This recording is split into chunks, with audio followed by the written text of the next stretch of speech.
이번 사연 한번 보시죠. 돈 없다고 예비 신랑한테 차였습니다. 안녕하세요. 저는 28살이고 예비 신랑은 저랑 동갑입니다. 내후년, 그러니까 15년 초쯤으로 결혼 날짜를 생각하고 있었고, 저는 그때까지 혼수 비용 2천만 원 정도를 모을 계획이었습니다. 예랑이가 올해 학교를 졸업하고 돈을 벌기 시작해서 저보다 출발을 늦게 한 건 알지만 예비 신랑네 집은 일단 사업하는 집안이고 굉장히 여유가 있는 집안이어서 제 조건이 부담되지 않으리라 생각했습니다.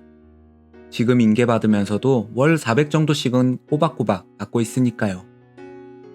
아무리 저보다 출발이 늦었어도 금방 따라잡을 것이고 좀 모자라면 예비시댁 쪽이 여유가 있으니 조금 도와주시리라 생각했습니다. 저는 어려서 소비를 잘못하는 바람에 현재 수중에 돈이 얼마 없고 2년 안에 2천을 만드는 게 목표였습니다. 예비 신랑보다 많이 부족한 거 저도 압니다. 하지만 제 조건은 그렇게까지 부담되는 조건은 아니라고 생각합니다. 월세만 아니면 굳이 아파트가 아니더라도 작은 빌라나 주택도 괜찮습니다.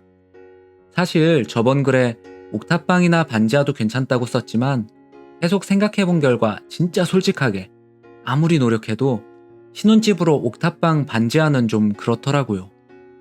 그렇다고 해도 그냥 일반 다세대 주택이나 조금 낡은 빌라는 전세가 그렇게까지 비싸지 않다고 들었습니다. 물론 저보다야 부담이 크겠지만 예비 신랑네 집은 그 정도는 가뿐할 정도로 여유가 있는 집안이거든요. 사실 저뿐만이 아니라 대부분의 미혼 여성분들은 결혼에 대해 약간의 로망 같은 게 있으시잖아요. 저 또한 조금의 로망이 있어요. 신혼집 아기자기하게 꾸며서 알콩달콩 살고 싶고 신혼여행도 적도 쪽이나 동남아 국가 그 에메랄드빛 바다가 있는 곳으로 가서 허니문 베이비도 만들어 보고 싶고 평생 한 번 찍는 것이니만큼 결혼사진도 조금 가격대가 있는 곳에서 하고 싶습니다.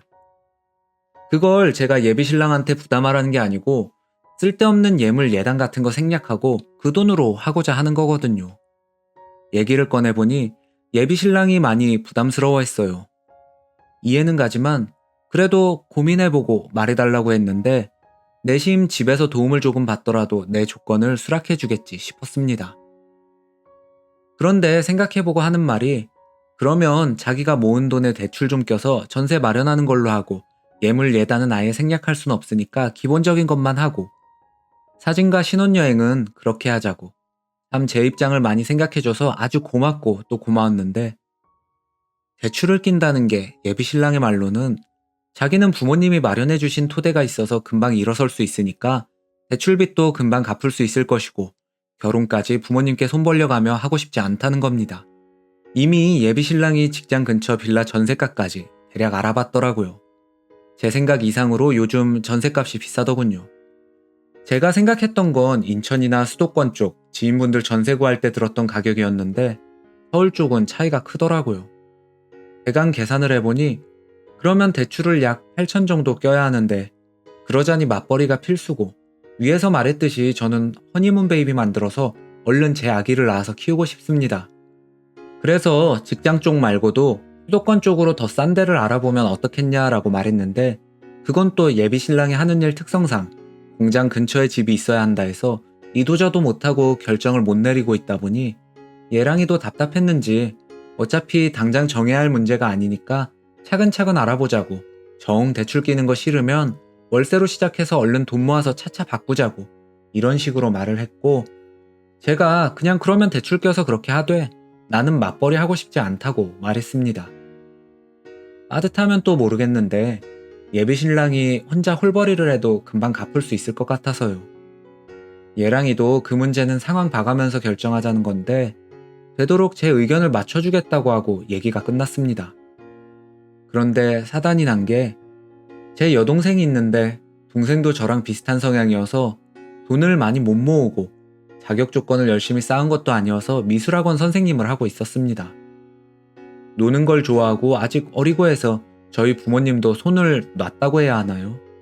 따로 나가서 살고 있습니다.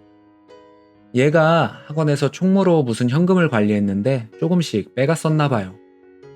그게 제 동생 이전에 없어졌던 금액들까지 얘가 덤태기를 쓰게 돼서 600만 원을 졸지에 줘야 하는 상황이 오게 되어 버렸고 당장 집에 돈이 없으니 결국 제가 모았던 돈을 빌려줬습니다.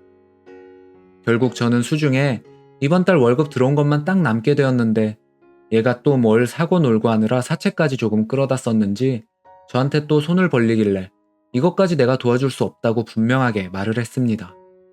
그랬더니 얘가 제 예비신랑한테 연락했나 봅니다. 예랑이가 저 몰래 그 돈을 갚아줬고 그 이후로 제 동생이 연락이 안 됩니다. 예랑이도 그렇고 저도 그렇고 액수가 적지 않아서 그걸 받아야 결혼 준비하는데 쓰겠는데 애 같다고 속이 부글부글 끓어서 미치겠는 와중에 예랑이한테서 만나자는 연락이 와서 나갔습니다. 대뜸 하는 말이 우리 결혼 없던 걸로 하자. 이미 전부터 쌓여오던 게 있었다면서 구체적으로 굳이 언급은 안 하겠다길래 제가 뭐가 그렇게 불만이었고 결혼을 뒤엎을 만큼 큰 이유가 되는지 들여다보자며 닥달했더니 하는 말이 네 자존심 지켜주고 싶으니 물어보지 않았으면 좋겠다고 하면서 다만 앞으로 좀 열심히 살고 가족들 좀 잘 챙겨줘라 라고 말하고 그냥 가버린 후로 연락도 안 받고 그냥 저만 쫄지에 혼자가 되었습니다. 솔직히 예비신랑한테 화나는 것보다도 이유가 수긍이 안 가고 그냥 멍합니다. 아무 생각도 안 들어요. 제 동생한테 빌려준 돈 1천만 원 때문에 저를 버린 건가 싶기도 하고 그럴 정도로 어려운 집안도 아닌데 그렇진 않을 건데 복잡합니다. 이러려고 속풀이하고 싶었어요. 제가 뭔가를 잘못했으니 예랑이가 저렇게 한 걸 텐데 저는 그냥 홧김에 한 말이고 다시 원래대로 돌아갈 수 있을 것 같거든요. 혹여 제 잘못이 있다면 뭐가 있을까요? 제 입장에서만 쓴 거라 좀 제 유리한 대로 썼을 수도 있지만 그냥 위의 상황에서 제가 잘못한 게 있다면 다 말해주세요. 부탁합니다. 베스트 댓글입니다. 28살 남자입니다. 처음으로 로그인합니다. 남자 입장에서 보는데 파혼된 이유는 님이 돈이 없어서가 아니라 돈도 없어서입니다. 정말 돈이 없어서 차였다고 생각하는 게 놀랍습니다. 소름 끼칠 수준의 자기 합리화와 자기 위로네요. 진짜 어이가 없어서 로그인하게 하네. 돈 없어서 헤어지자 그런 걸로 보이냐? 내가 보기엔 남자가 완전 양반이구만.